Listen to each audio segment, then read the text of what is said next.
should I do when tears of sorrow just won't stay inside these eyes? You say, come into the light, why don't you?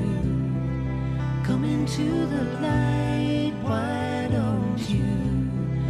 Come on now, come into the light.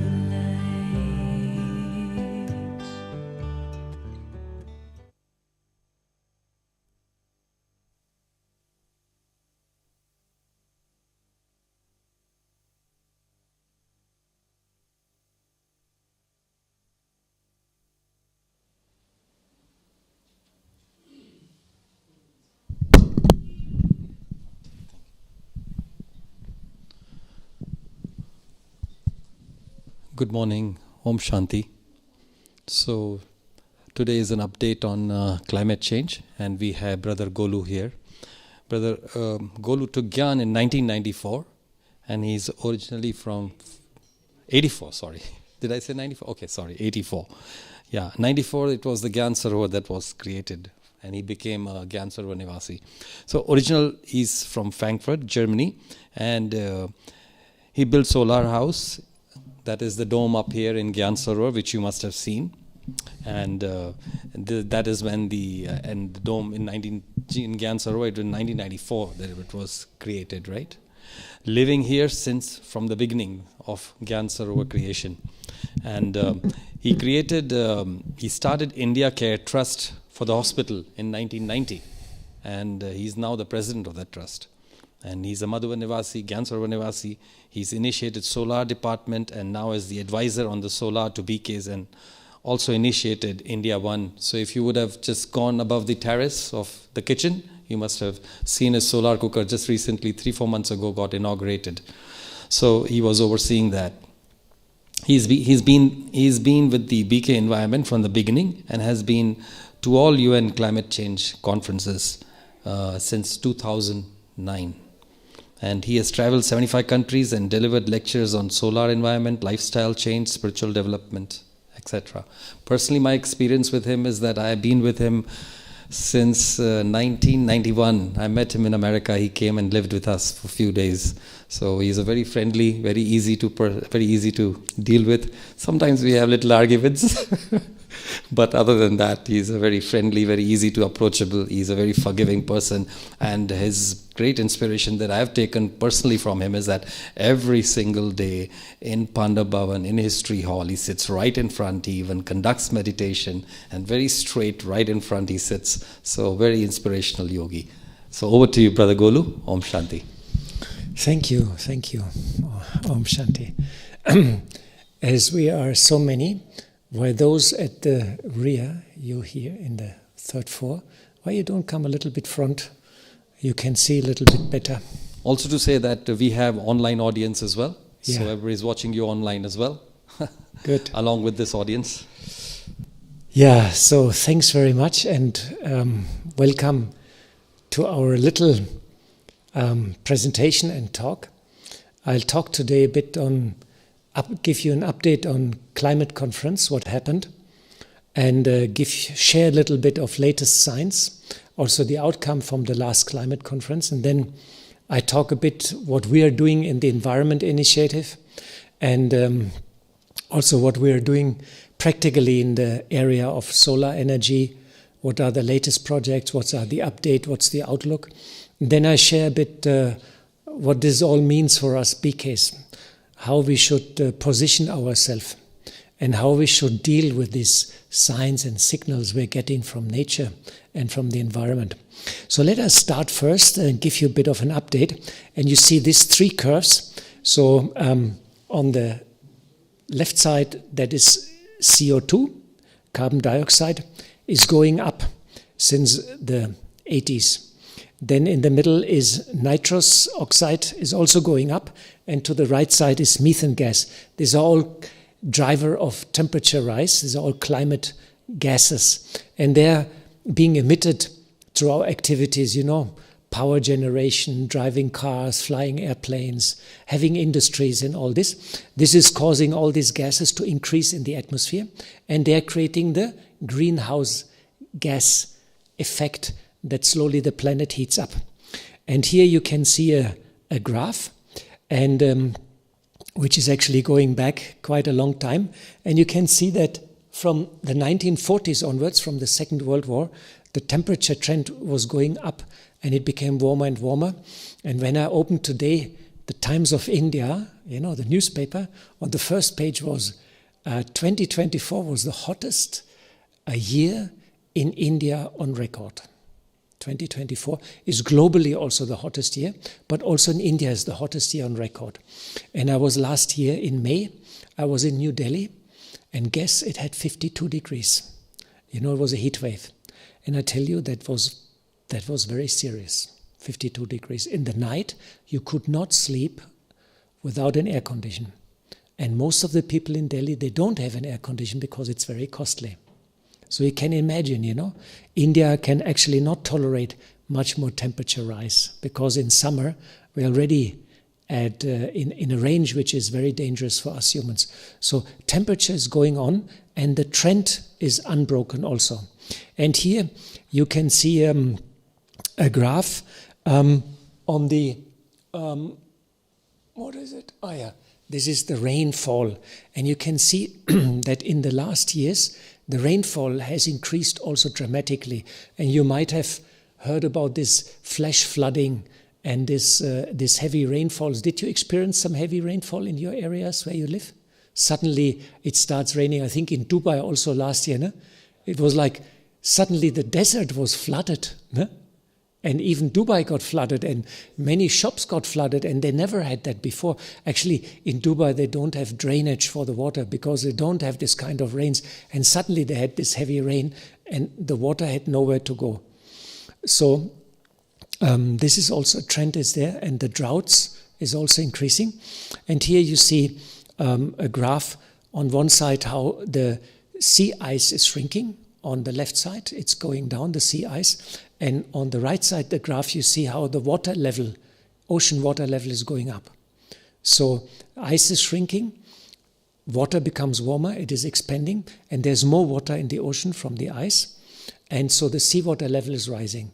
So if you have a luxury property near to the coast, I advise you to sell it and go a little bit land in, because near to oceans will become uncomfortable. It's also becoming in future danger areas. Many properties in America and Florida, for example, they're losing their value already because water, every year the water comes more and more in and also contaminates the bore wells which are close to the ocean, because the ocean is rising, steadily rising, and it will become more and more.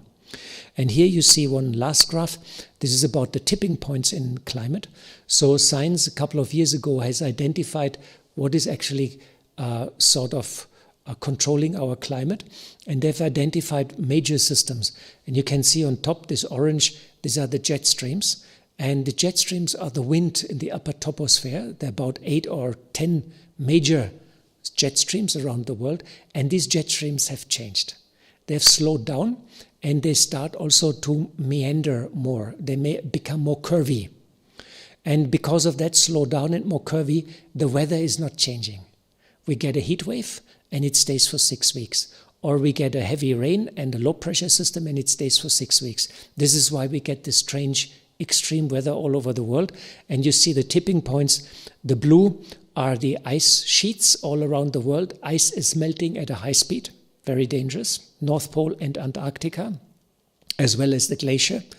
And also all the permafrost is thawing, which is also very bad because in the permafrost there's a lot of methane gas is being stored. So when the ice is thawing, methane gas is being released, and methane gas is one of the most powerful greenhouse gases also. And the red one are the circulation systems. This is the North Atlantic circulation, the Indian monsoon, and also El Nino. Here the southern oscillation it is called. And El Nino, El Niña is changing also right now. And in green, we have the biosphere components. This is the Amazon rainforest. And these are also all the reefs and the big forest areas around the world. So in Canada and Siberia, the big wildfires. Last year, 2,000 wildfires in Canada. Amazon is, in the middle of the Amazon is a huge drought. You have maybe heard about it. It's a heat wave in the Amazon, and it stopped raining in the middle of the Amazon. And that's tropical rainforest. It needs rain. No?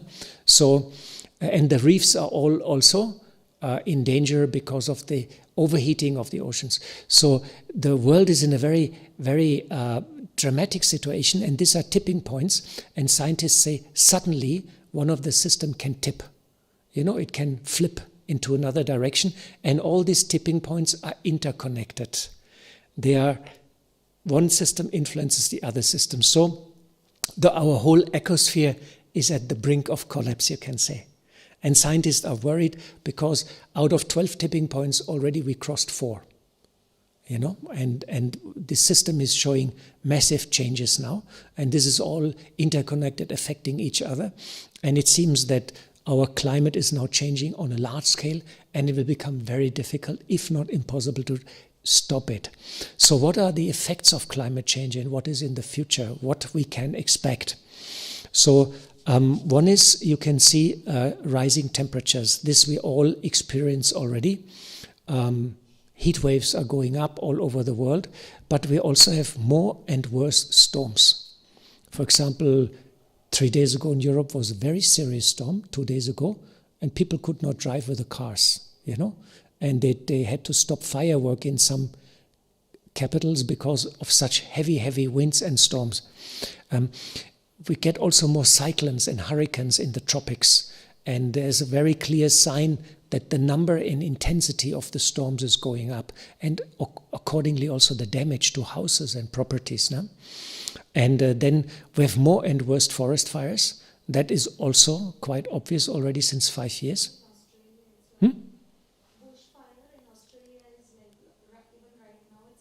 Yeah, bushfire in Australia. Yeah, it's getting worse and worse every year. Bigger areas and bigger areas. So it becomes quite dramatic actually. And so many people are affected already. California, big fires. Canada, big fires. But also Sweden, for example. In summer they have less rain. And so there's danger of forest fire now in Sweden and Finland also. So we have more forest fires. And then, of course, the biosphere suffers. And more animals are being extinct. And that affects also the health of us humans. They say last year there were 30,000 people died extra in Europe in the summer because of heat wave. You know, old people, they're affected a lot. And if you don't have an air condition, you live in Spain or you live in Italy or you live south of the Alps, heat wave is there, you know, and your old body can't take anymore, you die early. So there's a lot of effect also on human beings. And there are some countries in the Middle East, in summer, they have to stop working outside. Because it gets so hot in the summer, in daytime, the body cannot cool down anymore. So they had to stop construction work, and they work now in the night. Can you imagine? Because it became so hot in daytime. Then there are also more heat-related diseases and illnesses, you know, like malaria is now coming to Europe. It crosses the Alps. So many different diseases are now coming, and you might have heard there's a new bird flu and this and that and this. And it's all connected also to climate change, that the animals are migrating, also the bacteria are migrating and the viruses are migrating. So we have more and worse droughts. If you look, there's a heat index and there's a worldwide drought map from the UN, and the number of droughts globally is also increasing. And that has a big effect for the food production, global food production. And since 2 years, we have peaked with the global food production, and now the farmers have actually difficulties. It becomes very tricky to farm and to still get a good harvest. So they have to be very smart, the farmers, look at the weather and this and that and this and that, but sometimes you cannot imagine. And this is why the food security, the global food security of humanity is also threatened. It becomes a bit dangerous for all of us humans to produce enough food. And in future this will increase because temperature is still going up and the trend is still going up and unbroken. And then we have rising sea levels, And the last is economic losses. It is estimated that the losses every year are now 300 to 500 billion US dollar because of climate change, and the numbers are rising also. So big losses, big effects to all of us, and everybody, regardless where he's living, he's already experienced climate change. No? Also, in your native countries, I'm sure that you all wonder about the crazy weather which is happening sometimes. No? And many people get this idea that the end is near, you know? You know this guy, this is Homer Simpson from The Simpsons, and he has a bell, and it's a bit of a fun, but many scientists and many activists, they have the feeling it's too late, and that causes a lot of anxiety and worries also amongst people. And there's a new disease among psychologists. It's called climate anxiety. And we met one sister. She's a psychologist in Oxford, and she told us that in her clinic she gets more and more students who are in Oxford at the university, and they don't know what they should do with the future, because they say, we study, we learn something, but for what? The world is going down to hell, so it's not looking good. So what's our future prospects? And they have anxiety and worries, you know, and depression. And how are you going to treat these youngsters, you know? What you're going to tell them. But we as yogis, and generally we have to stay quite optimistic, because optimistic mindset has a lot of benefits. You stay more happy, you get a better physical health. If you stay more happy, you have higher white blood cell count. And your whole immune system is much better if you just start smiling. Can you imagine? You just start smiling and already your body creates more white blood cells. If you look like this, then your white blood cell goes down. So just smile. Even if you don't feel happy, just smile, because the face muscles, they trigger somehow all this effect in your body. You have also developed a greater resilience, strength, if you are in a positive mindset, and you improve your relationships, which is very important in the future, but also the decisions which are coming in your mind are better. So you can function much better in times of crisis if you are optimistic and happy. No? So very, very important. So we go to the UN conferences since 20 years, so you can imagine our first main point is to stay happy and optimistic despite the news are quite dramatic, you know, and you're dealing with lots and lots of people which have fear, which have anxiety, which are depressed. And we're going regular since almost 20 years to the United Nations conferences, and it's not only the UN conferences, it's also biodiversity and against desertification. Actually here you see an overview of all the climate conferences we're attending regular.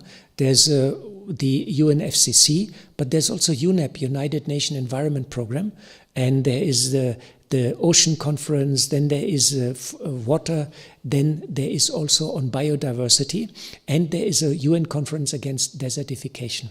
So there are various UN conferences, and as per their importance, they're either every year or they're every 2 years. And the climate conference this time was in Baku in Azerbaijan. And this was COP29, means Conference of Parties. UN Conference of Parties 29. So this was the 29th climate conference. Can you imagine? Since 29 years, since 30 years, humanity is meeting and they're trying to deal with climate change and negotiating and discussing, and they're not coming up with a solution. So can you imagine what a process this is? And Baku and Azerbaijan, who knows where is Baku in Azerbaijan? You don't really know where it is here. Actually, I had to look it up on the map. So the northern border is with Russia and the southern border is with Iran. Both countries at war right now, you know, like, so we were looking like, ooh, where are we going? But when we reached there, it was very safe, very proper place, very well organized. And it was, interestingly, an old place of trade. And in Baku, there is the old part of the town. there was an old Indian temple and there was an old Indian community, and they were trading carpets with Multan in Pakistan, means with India in the old days. And there was an old community of Indian traders. And this was part of the Silk Road, trading goods from India through that route to Turkey. And Baku has a very old history. There was we went out a little bit and we found some old rocks, and there were some cave drawings of people who were living there very, very long ago. I mean, they said 10,000 years ago, but not so many years ago. And there was inscription of a Roman legion. So the Romans were there, the caveman was there, and then the Turkish came there, and this became part of the Caliphate. And 1840, they found the first time oil in Baku and Azerbaijan. And Western companies set up the first commercial oil businesses in the world in Baku and Azerbaijan. So the first oil wells and the first oil fields, they were there. And this country is having 10 million people, is very rich. And all the Arabs from the Gulf countries, in summer when it's too hot, they fly from the Gulf to Azerbaijan, where it's much cooler, and it is located at the Caspian Sea. It's almost like an ocean. So it's a very interesting city, and you have old part and you have skyscrapers and very, very latest infrastructure, you can say. Yeah, and our green team was there in full strength. We were super lucky. We rented a house last year when we were in Dubai at the climate conference, 2 days before they announced officially Azerbaijan and Baku. We hired this villa. And we paid for 2.5 for 3 weeks, $4,000. And 15 people could stay there. Like swimming pool, sauna. And this was the former residence of the German ambassador. So this time Baba gave touching. We hired it before through Airbnb. We got the contract. The guy honored the contract and said, okay, I keep you. Because after Baku was announced, all prices doubled. So we got at a very reasonable price, and we all said this is our good karma, because we had many funny accommodations over the years, and so we could take sauna, we could do swimming pool, it was like very nice. So you see here our team, and we had 2 main spiritual resource person. One time Sister Genti was 1 week there, and also Sister Maureen. So first week was Maureen, second week was Sister Genti. And we are about 12 people, 14 people, plus 3 people from St. Petersburg. They helped in cooking, plus 2 sisters from Baku. There's a small center in Baku, about 20 PKs, and they're incognito. It's an incognito center. And they helped, so we had full kitchen and Russian food, And so we had a very, very good time, and our accommodation was fantastic. And we set up inside our villa, we set up a studio and called Climate Wisdom from COP29.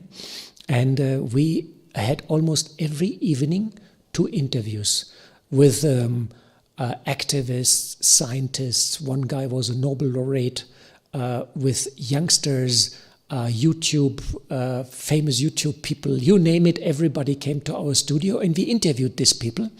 And here you can see that we had a full studio set up with 4 cameras, video mixer, and we live streamed into YouTube, Facebook, Instagram. And we have 22 sessions, and we have so far 800,000 viewers. For these interviews, 800,000 viewers. This is really record. Last year in Dubai we had 50,000, and we thought, wow, we have 50,000 viewers. Now we have 800,000 viewers. Like, huh? And we cannot understand. But we made much better advertisement this time. So, well, we interviewed some scientists. One was a Nobel laureate who was part of the science team who established all the facts about climate change. And we asked him, so I was interviewing, I was the moderator, and Sister Sonia. And then we had always Maureen and 1 scientist, so we had always 2 people which we interviewed. either Genti Maureen and one more person, either activist, scientist, or so on. So it was a bit spirituality, a bit science mix. Very interesting. You can actually look it up. It's all on YouTube. You go echobrahmakumaris.org, and there's a big button, Live Studio, and you will find all the things live. We have also a YouTube channel. We asked the Nobel guy if we have a chance to fix climate change, and he said, we have this much time left over. He said, this much time. But he says it's not likely, because we would have to take drastic action within the next years, like stop flying, stop cars, stop this, stop that, and bring our emissions, our gas emissions, drastically down. He said that's very difficult now, because it would cause so much upheaval economic, because our whole economy is based on fossil fuels. Very difficult to change. But he says we have a very small window, but not likely. And then consequences you've seen will be very dramatic. They're actually happening already. So we had a very successful studio there. Actually, this was our pool room. We had a pool there. So we removed the pool table and put the studio there.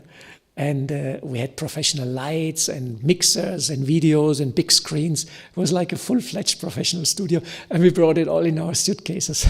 It was very funny. It was very interesting. And it worked out very nicely. We were somehow very lucky. Yeah. Huh? Yeah, we booked extra luggage. And one brother from here came, Brother Burhan from studio in downstairs in Shantivan. He came and he became our network wizard. Yeah, here you see now there's the entrance of the climate conference with 60,000 delegates, and they used the Olympic Stadium and made some tents and this and that and beautiful decoration. And so we got registered. You have to register, you get a badge, and whenever you enter, you have to go through full security like you're boarding a plane. They x-ray you, you have to go through, they look all the luggage and everything. The reason is inside is high security zone. Inside is prime ministers, environmental ministers, presidents, you name it, they're all running around inside in the climate conference, and you can meet these people. They're all going from speeches, programs, and there are hundreds of talks per day, hundreds of programs per day. And here, for example, we have been very active at the Faith Pavilion. And there is a faith pavilion where all the religions of Buddhist, Islam, Christians, and also the Hindu congregation, we all came together, and we had programs there. And Brahma Kumaris was very active. We did regular meditation in the morning and in the evening inside the climate conference. And we had many, many, many programs. And there's Sister Valerian. She's now living in France.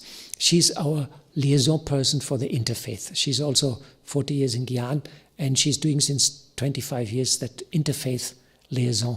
And Brahma Kumaris is from the beginning there, and everybody respects us as a very solid organization, which is every year at the conference, and and who are walking their talking. Means if we talk about peace, we're very peaceful people. So that was very good. And here you see Maureen. She got also a prize at the Interfaith Pavilion. And we do also a lot of programs with youth. And we have our Shantanu and our Birubai and one more sister, I forgot her name, from London.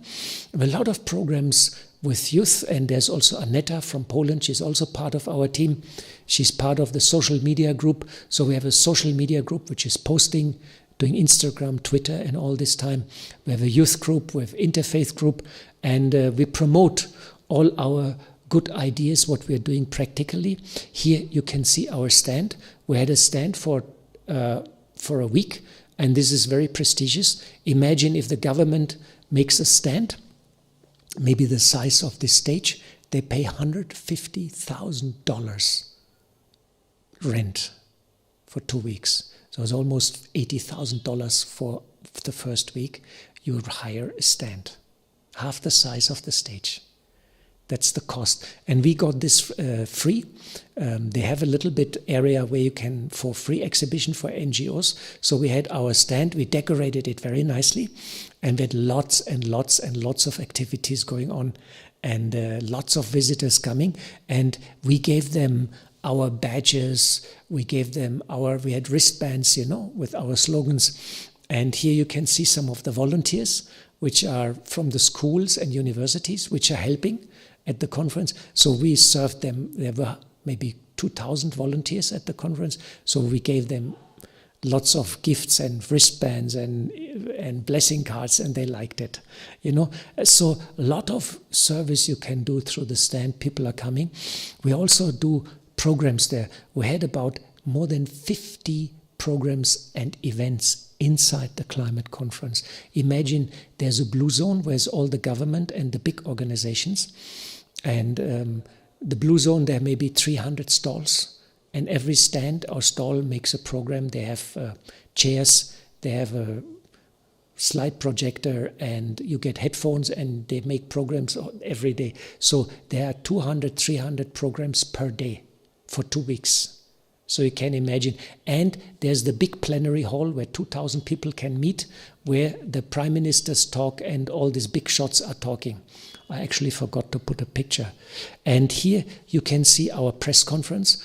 We did 4 press conferences our own, but we participated also in other press conferences from other organizations.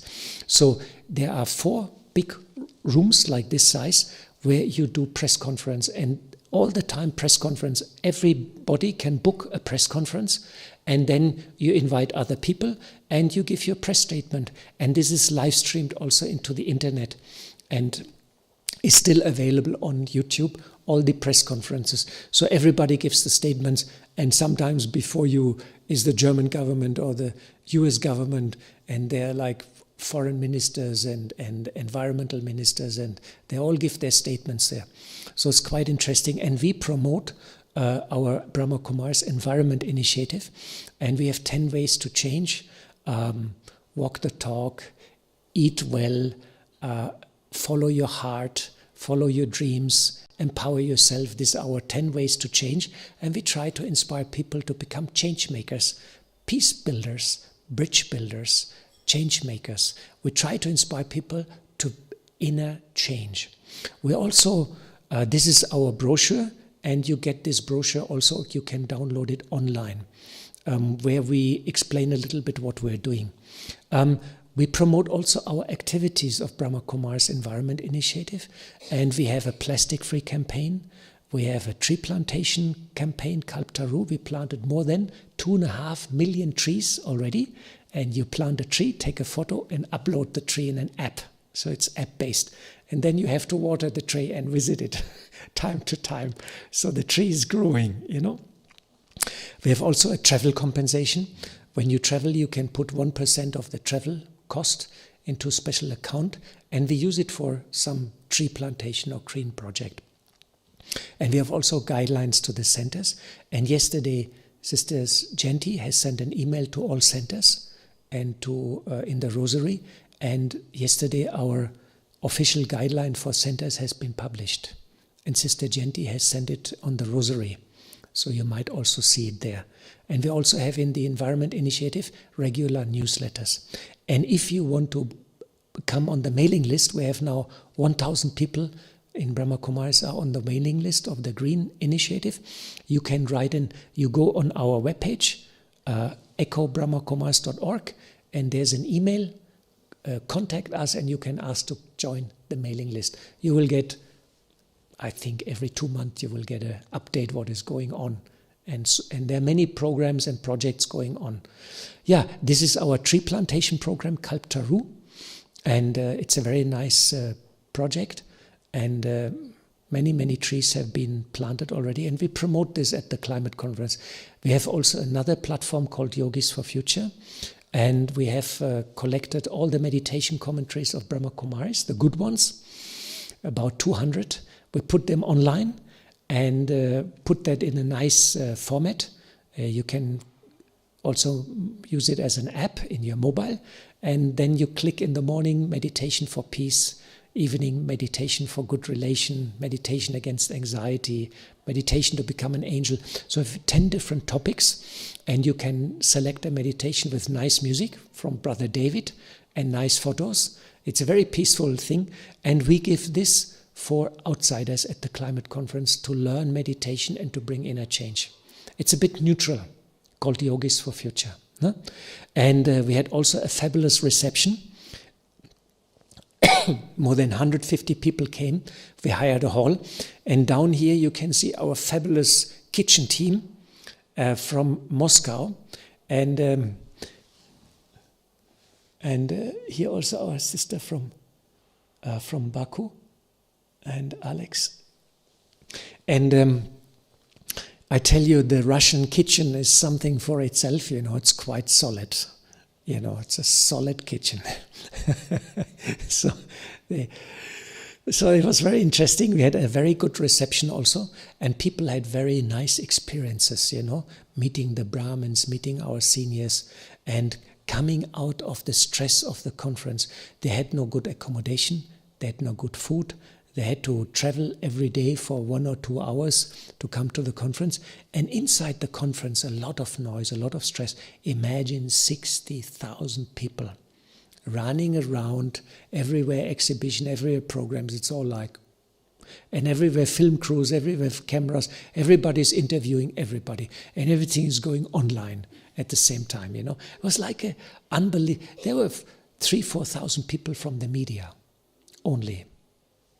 100 head of states. So imagine, it's the biggest, it's the world's largest conference. It's massive. Everything is massive. Transport is massive. The whole city, they had special buses only for the climate conference. And you get a pass and you can use all public transport free of cost. So they make a lot of arrangements for the delegates, for commuting, for accommodation, for food, for this, for that, so many things. We also promote vegetarian or vegan diet, because part of the problem of climate change is due to meat production, and so we promote also vegetarian diet. Yeah, now a bit about the outcome. Here you see one of the protests inside the climate conference, and people were very, very upset because at this climate conference one of the main topics was finances. And the scientists have calculated that the third world needs every year 1,000 billion US dollar. That is 1 trillion. Okay, 1,000 billion US dollar every year the third world needs in order to compensate for the damage of climate change and finance the transition to clean energy. Means using solar energy instead of fossil fuel. Now, the West, the rich countries, which are responsible for climate change, this is the America, Europe, Australia, Canada, Japan, they are responsible for climate change because they have industrialized and created all the climate gases in the 70s and 50s and 60s and 80s. And they are rich now. They offered 250 billion. There was a big outcry. Everybody said this is foul play. And at the end, they settled on $300 billion per year, which is supposed to be transferred from the rich and wealthy countries to Africa, to the third world, to the developing nations for the damage of climate change and to compensate. But the third world, and this is not as grant, often it is as loans. And the third world is already bankrupt. So most of the delegates have been totally frustrated. Most of the experts, they say this was a very, very big failure. And for the first time, openly, the rich Western countries, they said, no, we're not going to pay for the mess which we have created. And it came up in this conference openly, Normally it's all a bit diplomatic, it's UN. They're all very diplomatic, But this time it came out openly. And so a lot of anger, a lot of protest, a lot of frustration. And many, many people worry about the future. And basically, there's not so much chances you have. You see, we have this heat wave, the climate change, and then on top, we have global extinction. We have the end of the world. And people become aware, and now they become aware that the West is not fixing it, the rich countries. They don't pay. They don't have money themselves. In Europe, all the budgets are very tight. We are doing 2 big wars right now in the Middle East and Ukraine. This costs 200-300 billion per year at the moment, these wars. They cause a havoc with the environment and pollution. So there's no money in the budgets. And the West says, okay, let climate change happen, And it's very interesting. And so global extinction, the end of humanity, is on top of it. So you have two options. One, you see it, and then there's a lot of frustration and a lot of fear. Or the guy says, if I close my eyes, maybe it will just go away. So other people, they ignore it. They say, I don't want to think about it, I don't want to talk about it, I don't want to read any news. So you have two type of people. And you have the third type of people, this is us Brahmins, which know that this is happening, and we know this is part of the transition, this is part of the change, and we are building our inner strength, our inner resilience, and become loving and detached, We don't become angry, we don't become frustrated. Are you a bit worried about future and destruction? Anybody's worried a bit? No? No? Sure? Oh, serious topic. So, now I come to the next one. What is Brahma Kumaris doing? Last week, with Sudesh Didi, we inaugurated here in Gyan Sarovar, this is on top of the kitchen, our new solar cooking system. There was an old one, which we have demolished because it was 25 years. Now we put a new one, which is 200 kilowatt of photovoltaic. And below you can see inverter and batteries. And we send the electricity to our kitchen, where we have induction cooking pots. But not small ones like you at home. We have 300-liter vessels. So we cook with the power of sun. And that system got inaugurated last week with Sudesh Didi. It's very successful. Here in Gyan Sarovar, we have a lot of photovoltaic backside here of the hall. If you go up behind of Harmony House, it's all full of photovoltaic. And we already have now 500 systems in India with 3 megawatt capacity. Many centers have gone green in India.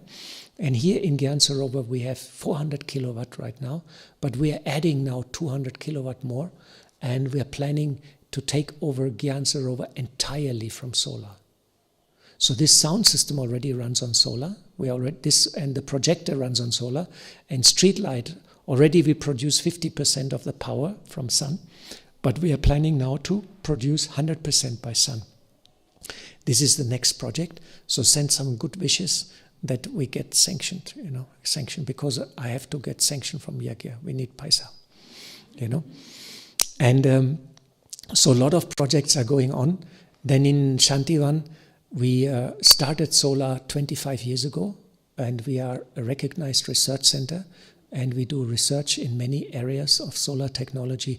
We got a lot of government funding, a lot of help from the government, from German government, Indian government, Australian government. This is India one. The solar plant in Shantivan. Who has seen it?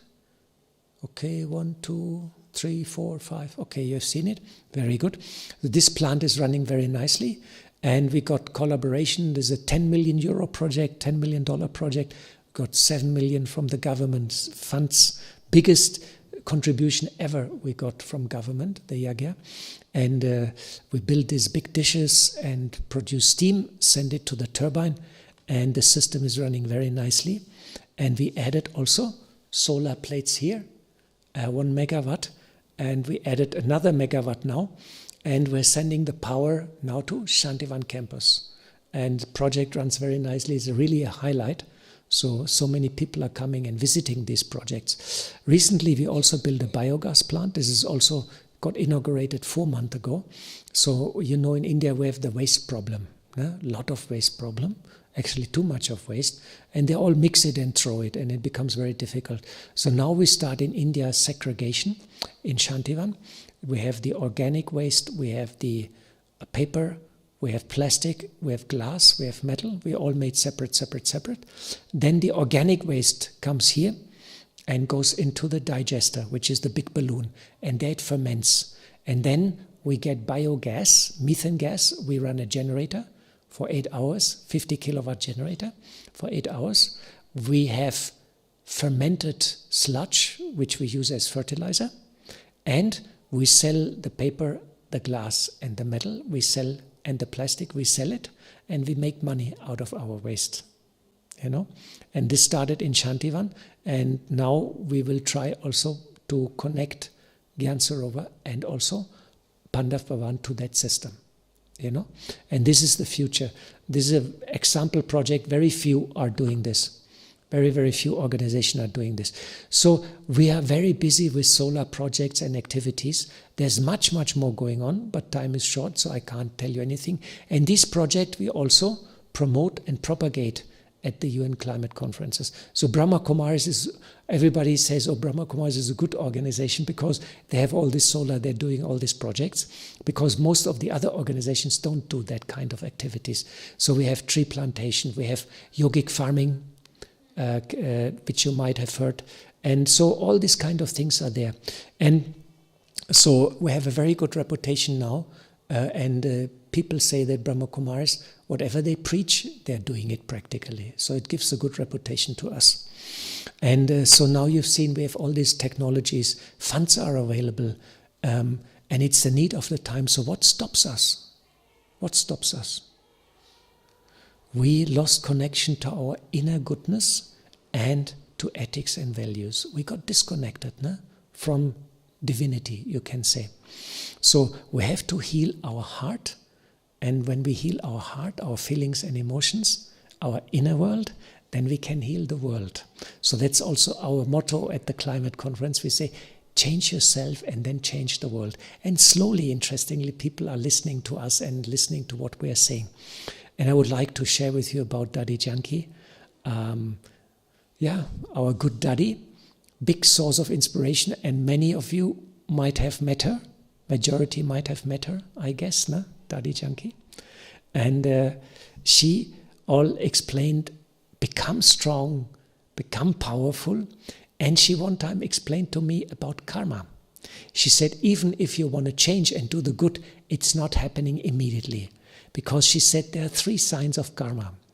The first sign is you want to do something, it's not happening. The second is suddenly something happens to you. And the third is you are suffering from interaction with relatives or friends. Do you experience any of these? You want to become a famous singer? I want to become a famous opera singer when I was young. But I was singing, and then my mom came and says, stop it. So my career as opera singer got cut short at young age. It was dramatic. Or you want to become rich or famous, it's not happening. You know you have everything, what is required, but nobody's listening to you. Or you have an accident, suddenly you get sick. Or you're suffering from interaction with relatives or friends. If one of these 3 things happen, you have karma on your shoulders. And the big question is how you carry your karma with you. And science has come up with a lot of interesting information about that. In the last 20 years, they came up with all this Keylerian photography, ultra-weak electromagnetic fields and so on. And nowadays they can actually photograph your aura and your energy field. And you can see that everybody carries a field around us. We all have a field. It's our angelic body. And now they can actually record it. And some have a strong one, some is shining, some is weak. Sometimes you have a dent in your aura, and then the organ corresponding to that part of the energy field is become sick. So all this they can record. And the aura can also have different colors. And they represent also different states of mind. Peace, love, anger, lust, enlightenment, different colors for different state of minds. And when you die, you take the aura and the energy field with you. And that's how the karma is going through. And interestingly, the karma is in our energy field, and the field is communicating all the time with the world. That's why climate change, wars, environmental degradation is a mirror of our inner state. Because we are connected all the time with what happens in the world. And Daddy gave a very nice advice how to settle the karma. regular meditation. Yoga, you connect to the light, to Baba, allow Baba's light to come to you, and Baba's energy heals your aura, your energy field, and slowly you chase the negative frequency, the low vibrations out of your energy system. So be helper to God, be loving and compassionate, healer for the world, and guide to the light. This was Daddy's advice to settle karma. Have powerful meditation. That's why I'm going every evening to History Hall, because that's it's for me the most powerful place. Still, it is very powerful. So what does this all tell us? It tells us everything connects to everything else. And there's very interesting science also in quantum physics, which tells us my thoughts, my emotion, they radiate out, and I shape the world around me all the time. So I'm actually a creator. I'm all the time creating the world, my life. I'm even responsible for my bank account, if it is full or empty. And that's connected to my karma, to my actions of the past, and it's recorded in my aura. That's why I can think I want to change, but it's not happening because my energy field doesn't allow me. So you have to deal with your energy field, with your aura, and you have to settle your karma in your energy field, and only then you will have breakthrough. And that's the advantage of the seniors. They have settled most of the stuff. That's why we adore them, and that's why they run the show, and that's why we look towards them for inspiration and help, because they have settled most of the gross stuff in their energy field, and they are shining on a subtle level. So what we have to do, we have to let go. We have to let go pain, fear, hate, anger, and regret. These are the bad things which we keep all the time with us, and they stop us actually, they keep us actually low. So what we have to do is we have to change our thought process. And this is not so easy because our thoughts are running and racing in our brain. So we have to establish a bit of a discipline. If bad thoughts come, you say, I don't want that thought. It's not helpful. You have to analyze your thoughts. That's actually what Brahma Baba was doing. He was looking into his thoughts, and when bad thoughts, weak thoughts coming, you say, that's not helpful now. You know, that doesn't really, if anybody doesn't give you respect and you start getting angry because it's your trigger point, you say, hang on, it doesn't help me even a bit. Now, if I get angry or I get upset, you just chase it away. So first of all, you have to think positive about yourself. And that's the best time to think positive about self is, when is the best time? Amrit Vela, morning time. You think, I'm very good, I'm a hero, I'm a super duper, super angel, and I will save the world, and I will be fantastic, and I will be Baba's right hand, and all these wonderful ideas and concepts which you hear every day, you repeat it. Even if nothing happens, but the thought itself creates an energy field. And if you keep that thought longer for 10 seconds, it has an impact. So that's the art, Actually, the thoughts have an impact if you repeat them and keep them for some time in your system. Then they start changing, and then slowly you become the embodiment of that thought. Then once you master, you start thinking positive on others. Even if the BK is coming in front of you, who's always talking the last 20 years, only nuisance, and never gives you any respect, and doesn't see your quality, even if that guy shows up, you see him and you say, very good, you're such a good soul, you're my real friend. And you have to give blessings to him, which is the most difficult. I tell you, out of 40 years of experience in Brahma Kumaris, Ishwa Vishwa Vidalaya, it's not so easy to think positive on others, especially if you work in projects together with them. And once you master that you give blessings to all the others, you start thinking positive on the world. And then you become an angel and give blessings to the world. And then it gets very interesting. Because then, as we understand we are connected to the world, then we give blessings to the world. That's what Baba calls Mansa Seva. Service to the mind, which is the highest, and which is the service at the end, and which is the secret of creation built in. Service to your mind is your tool to create a new world. And our mind is actually very powerful and very magic. And all the time, as we can see, we're creating an energy field, and all the time we're connected. We're all the time connected to all others and to the rest of the world. It's all vibration here. And we create a field.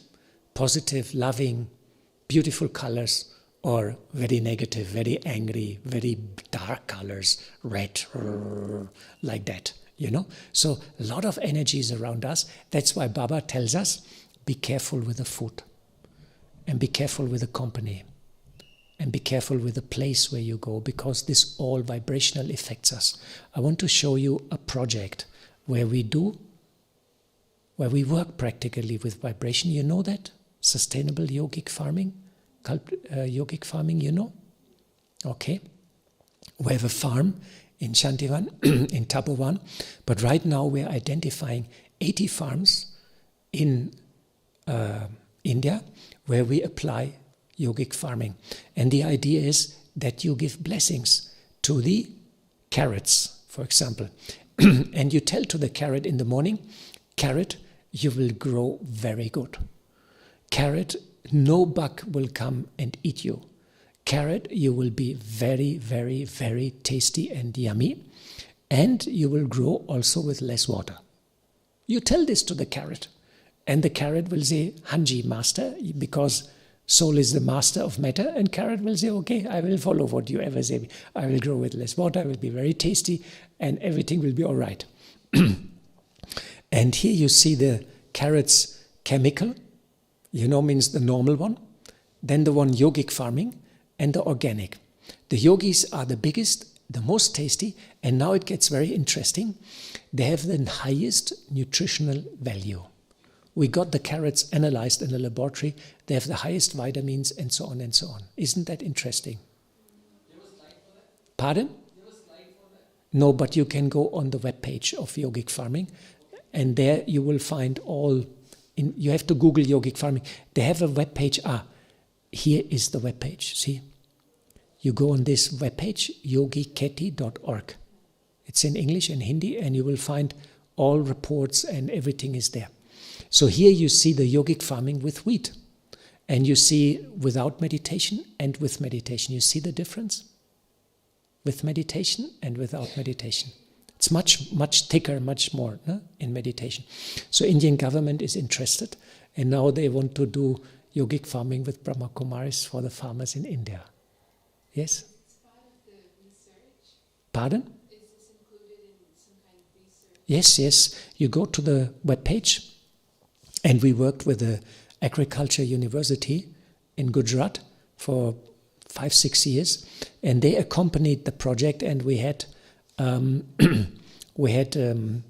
fields which we divided into yogic farming field and non-yogic farming field. We planted the same seeds, everything same amount of water, same sun, everything same, and then we recorded the results. It was done quite systematically, and the reports were published in an agriculture magazine. So you can download all the reports, everything, all the numbers and the figures. And you can go also to Shantivan.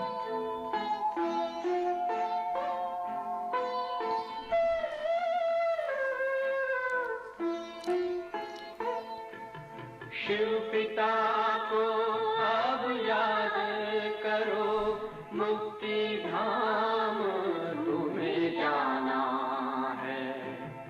अपने सुकर्मों के बल पर ही सतयुग में तुमको आना है।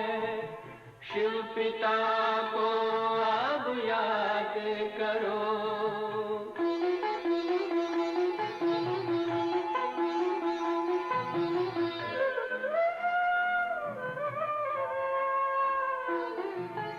ये संगम का स्वर्णिम युग है, शिव पिता फिर से आया है। ब्रह्मामुख से शिव बाबा ने वही गीता ज्ञान सुनाया है। कलयुग का अंत अब आया है, विकराल विनाश खड़ा आगे। अब हम सबका शिव पिता ने बतलाया है। शिव पिता को अब याद करो।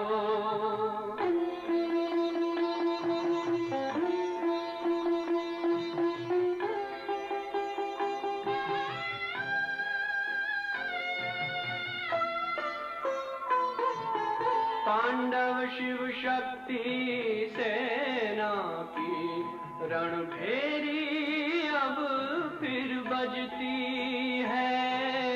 शिव बाबा के ज्ञान से फिर माया को मार भगाना है। शिव पिता को अब याद करो, सतयुग में तुमको आना है। शिव पिता को अब याद करो, मुक्ति धाम तुम्हें जाना है। अपने सुकर्मों के बल पर ही सतयुग में अब तुम्हें आना है। धाम में तुम्हें सतयुग में अब तुम्हें आना है। धाम में तुम्हें गाना है। Yeah, so good thoughts and vibration for the plants have an incredible effect.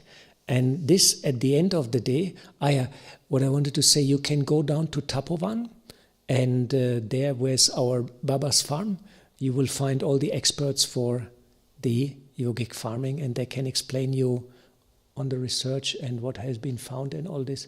What happened? You want to sit there? You have a question? Yeah. Yeah, so ask the questions. Wonderful, thank you so much. So, in the beginning of 25 minutes, I aggressively heard, I really attentively heard, which I've never done that with your this thing. So, the message that I got when I was listening to the temperature rising and all that, so that was a little bit scary for me. So, and I got a call. So I went to attend that call. So the message that I picked up from here was a little bit of fear. And when I went and told that I'm in a classroom, so they said to me that, what is life about? Is it about pleasure? So I said, yeah, life is all about to live life. That's what Baba says, that have a life of pleasure. Maujon ka jeevan. So I picked up that. So love was one message, and here there was a message of fear. So my question to you is that, how do I reconcile this aspect in case I am very afraid of God and the environment around? How do I reconcile this particular thing to be happy, to be holy, and not to do things out of fear, but to do things out of love? Yeah, That maybe. was the question. Yeah, that's it's a very interesting question. Thank you very much. Maybe you were just out for your phone call when I explained about Dadi Janki and how to become loving and compassionate and become an angel and all that. I will come to that point. To be positive and have a positive mindset. I shared this information initially in order to give you a clear overview what is happening right now in the world. And I mean, there are two type of people. One, close the eyes and ignore it and say, I don't want to talk, I don't want to listen because it makes me feel uncomfortable. And that's what most of the people do. And those people who are seeing what is happening, they have anxiety, they are worried, they have depression. And then there's a small group of people which have got consciousness or connected to divinity or to religion. They say that is part of a bigger picture, it has to happen, it's part of transformation.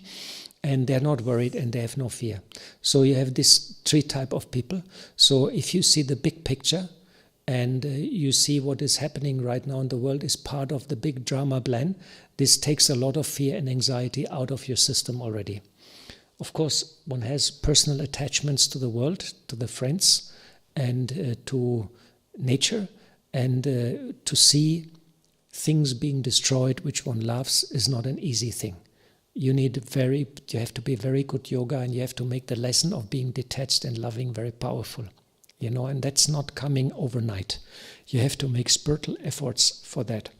Maybe in meditation you can meditate and have the topic, I become loving, and I become detached, and I become detached, and I become detached from my body, but also from the world and from nature, because these things are all the time changing. And the soul is the part within us which is not changing, which is immortal. So you have to establish soul consciousness. When you come close to that soul consciousness, you understand that whatever happens here in this world is irrelevant. It's like a flow, like a river. It's things changing, this happened, that happened. You get a body, you get another body. You're a traveler through time. When you have this elevated consciousness, fear, anxiety, depression doesn't exist. But that's the highest, the supreme yoga stage.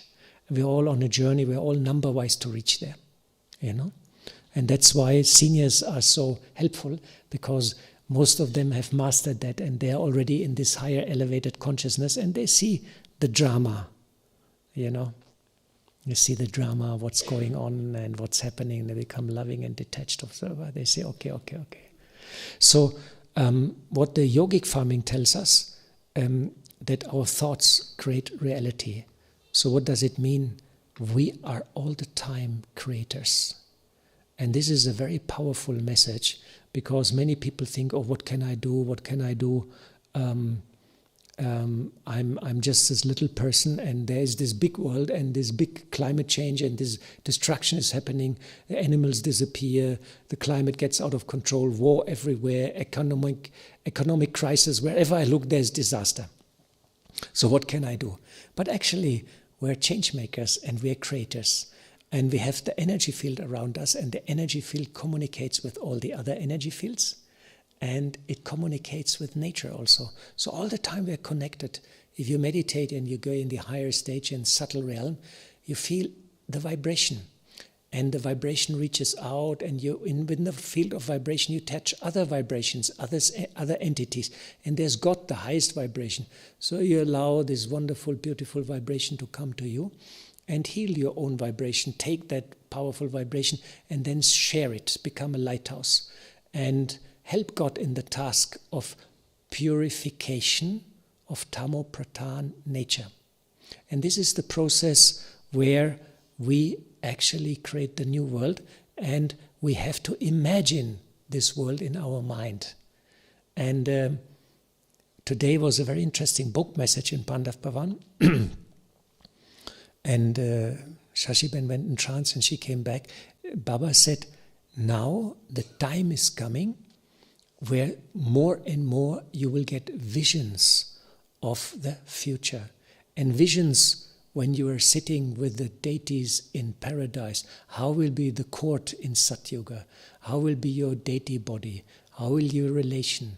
Who is Lakshmi and Narayan? And you will start seeing these things in your vision, in your third eye. And they will make you very happy.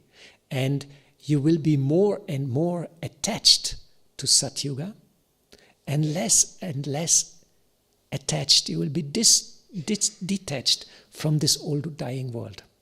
And this process will start now. This was the message today, the book message in Pandapan. Very, very interesting. So we have to imagine in our mind the beautiful world. And there was a beautiful song by the Beatles, by John Lennon. Imagine all the people. 50 years old song, but very famous, #1 hit. And so he's saying, imagine your perfect world. Imagine you have beautiful relations with everybody. And what is the most important emotion? The most important feeling starts with L, love. So here we are. Our world is a world of love. Love means you love yourself. Nothing stops you. And when love is there, there comes harmony, beauty, and peace. Everything becomes very beautiful. You love everything. You are at peace with yourself. Everything is settled.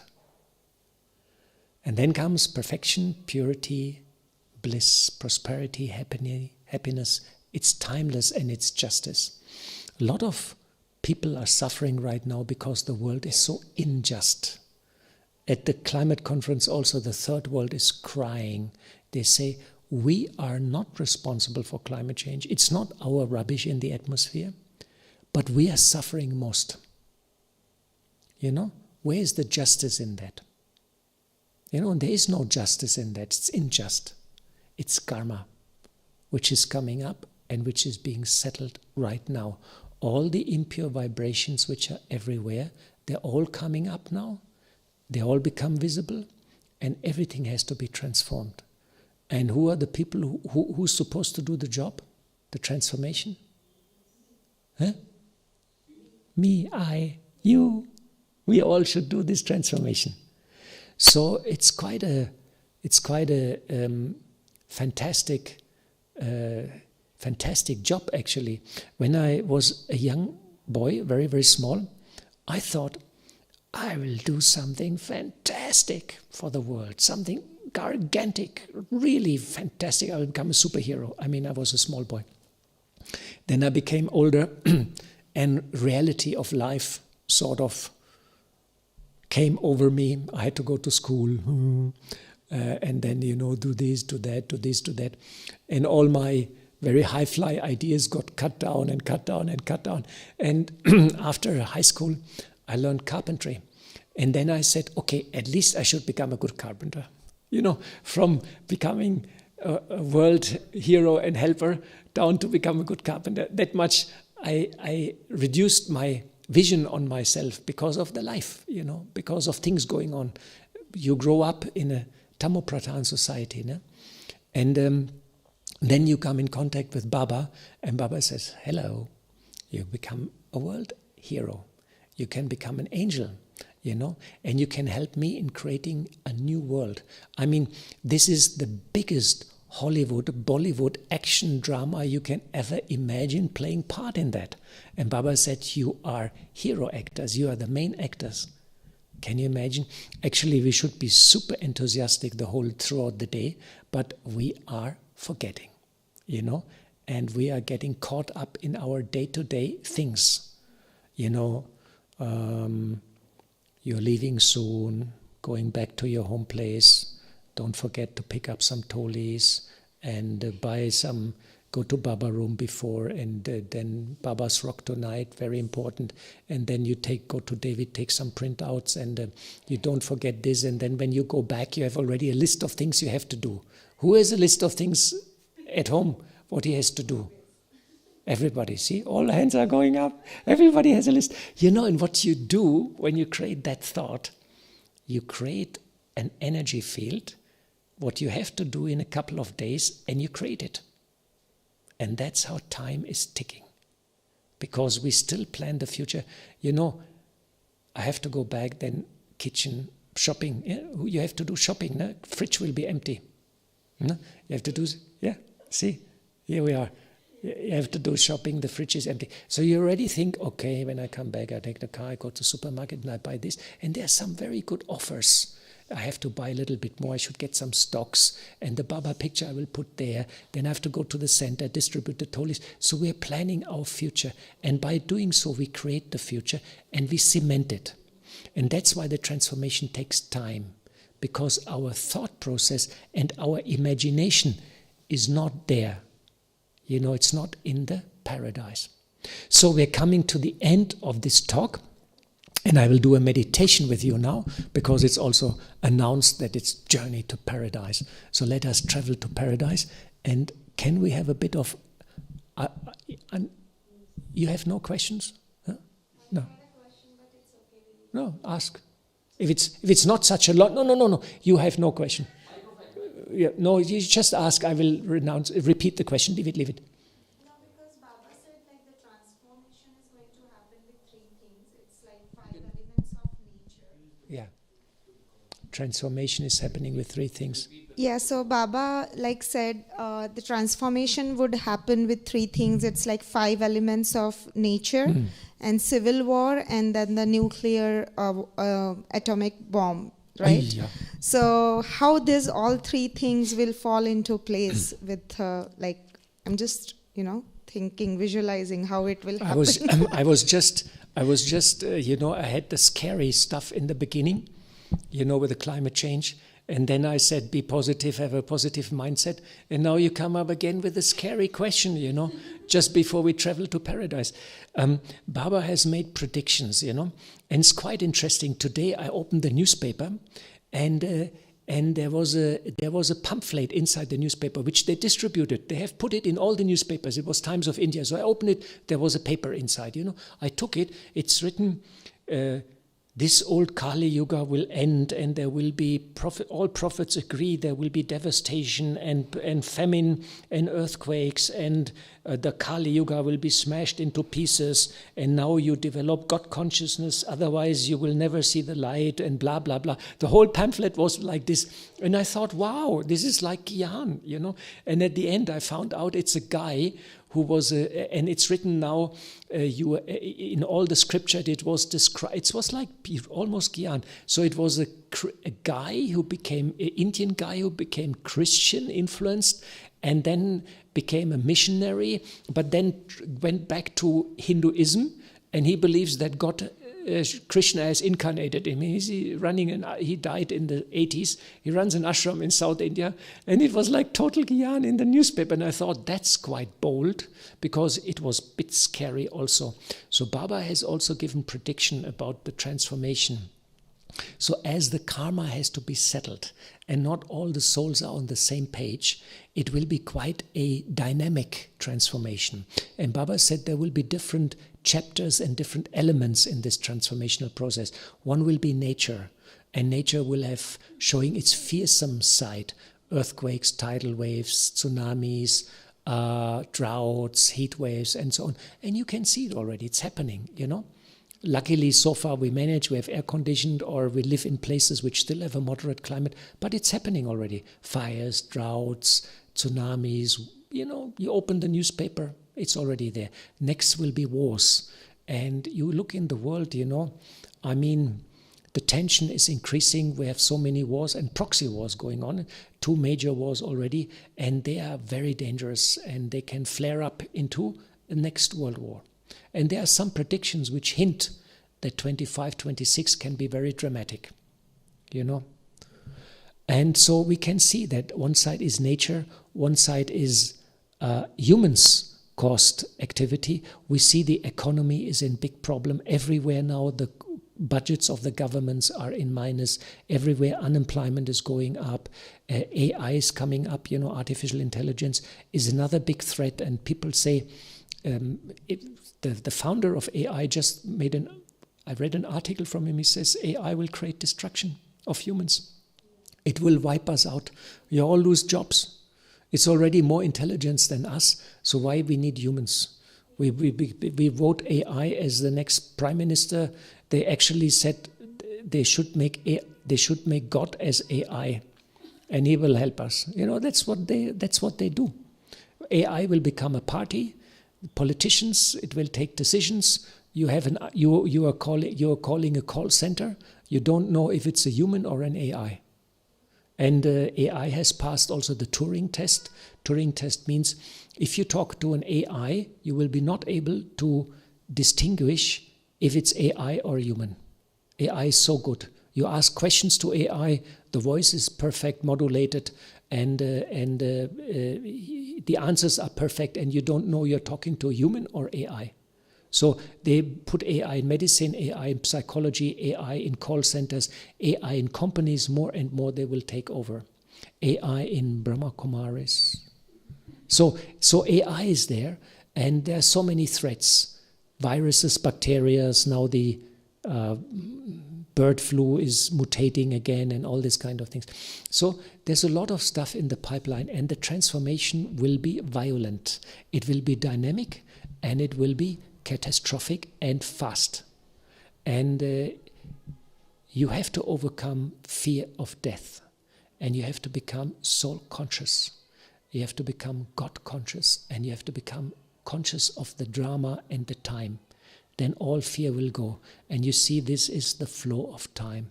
And this has to happen. In order to create a paradise, a worthwhile world, we have to settle all the stuff in the old world.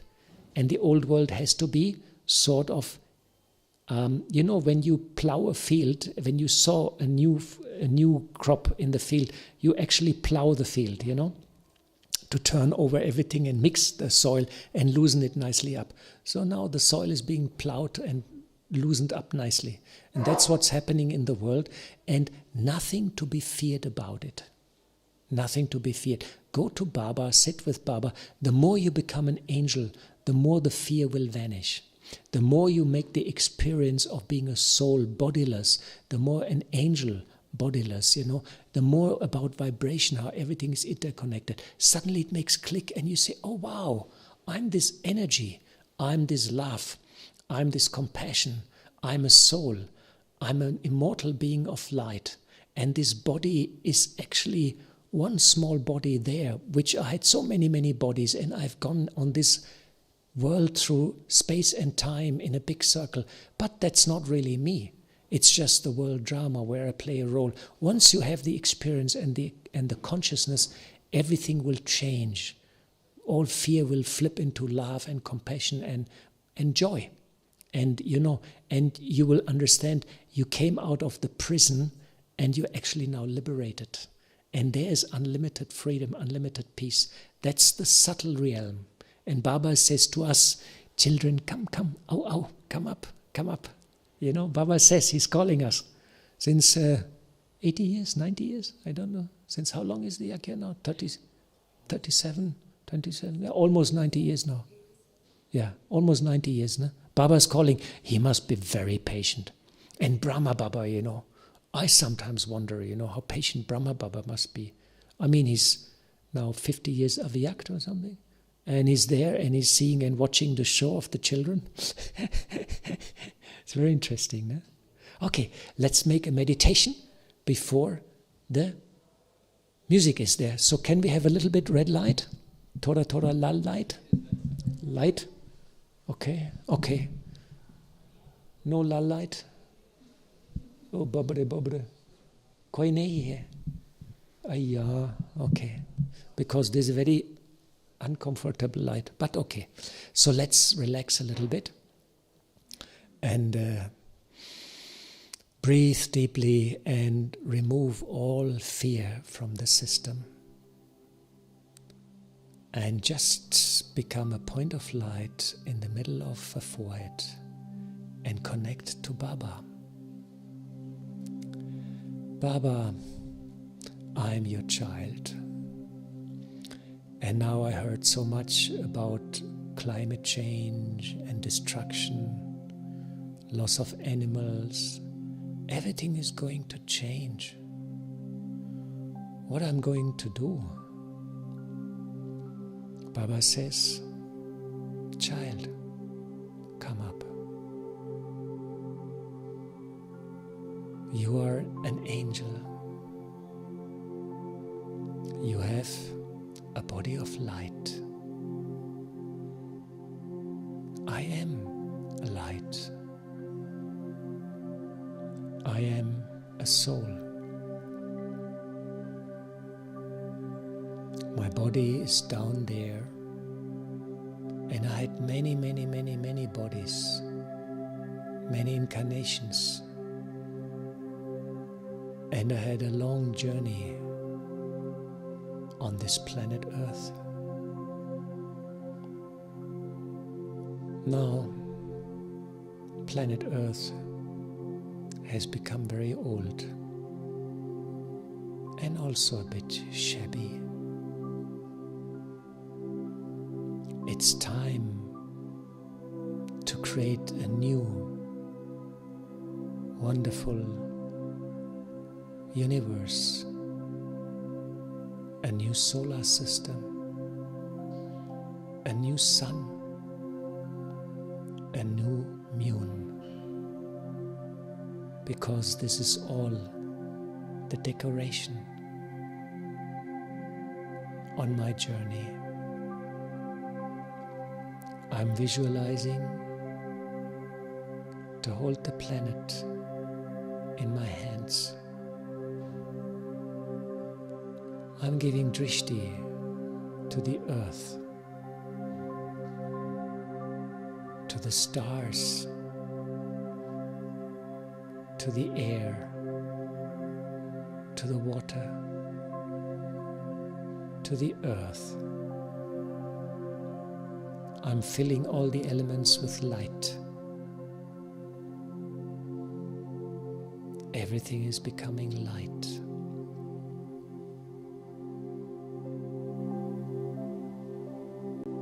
Very beautiful white light. Very soothing.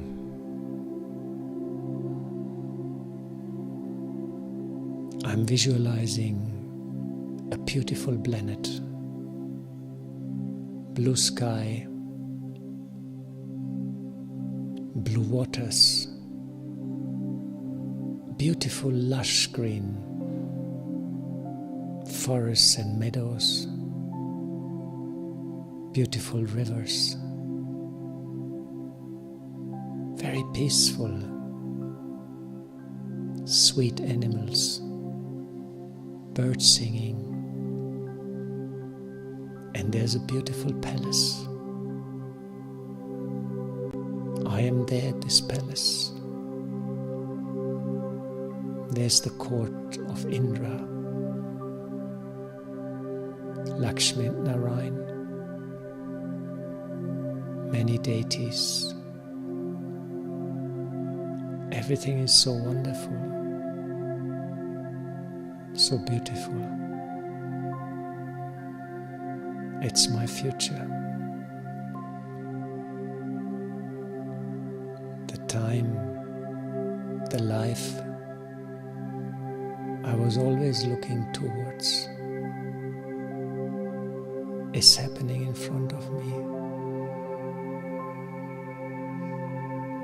I am a creator.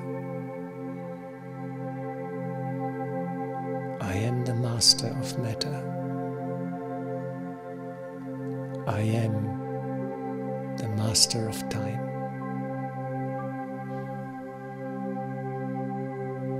I give drishti to all other BKs. I give drishti to all the other souls in the world. I help them on their journey. I inspire them.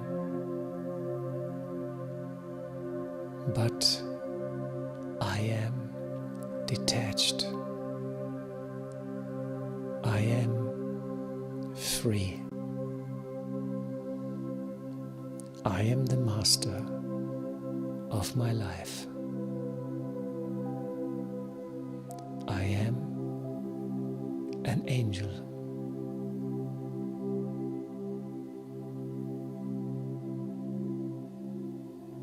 Thank you, Drama. Thank you, Baba. Thank you from my heart. Om Shanti.